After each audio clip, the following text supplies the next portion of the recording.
এবার আপনাদের জানিয়ে রাখি আরো একটি গুরুত্বপূর্ণ খবর। উচ্চ প্রাথমিকে শুরু হতে পারে নিয়োগ, এমনটাই সূত্রের খবর। জানিয়ে রাখি উচ্চ প্রাথমিকে নিয়োগ শুরু হতে পারে শীঘ্রই, ইঙ্গিত তপব্রত চক্রবর্তীর ডিভিশন বেঞ্চ। জানিয়ে রাখি তপব্রত চক্রবর্তীর ডিভিশন বেঞ্চের উচ্চ প্রাথমিকে শুরু হতে পারে নিয়োগ, এমনটা ইঙ্গিত। শূন্য পদে শুরু করা যেতে পারে এই নিয়োগ, শুরু করা যেতে পারে সুপারিশপত্র দেওয়ার কাজও।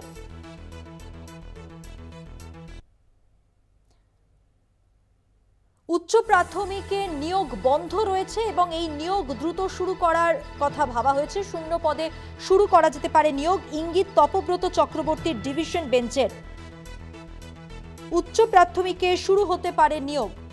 13,000 শূন্য পদে নিয়োগ আটকে রাখা সম্ভব, প্রশ্ন উঠেছে আদালতে এবং জানিয়ে রাখি এই নিয়োগ দ্রুত শুরু করার কথাই ভাবা হয়েছে, ইঙ্গিত তপব্রত চক্রবর্তীর ডিভিশন বেঞ্চের। নির্দেশ দিয়েছেন বিচারপতি, শূন্য পদে নিয়োগ শুরু হবে শীঘ্রই, সুপারিশপত্র দেওয়ার কাজও শুরু করা যেতে পারে এমনটাই ভাবা হয়েছে।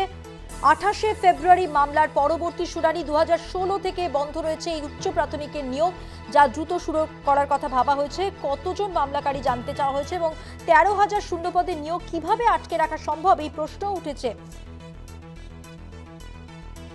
এসএসসি কে জানাতে হবে মামলায় মামলাকারীর সংখ্যা কত এবং সব মিলিয়ে যেটা জানা যাচ্ছে উচ্চ প্রাথমিকে শুরু হতে পারে নিয়োগ, ইঙ্গিত দিয়েছেন তপব্রত চক্রবর্তীর ডিভিশনের বেঞ্চের পক্ষ থেকে এবং শূন্য পদে শুরু করা যেতে পারে নিয়োগ, শুরু করা যেতে পারে সুপারিশপত্র দেওয়ার কাজও।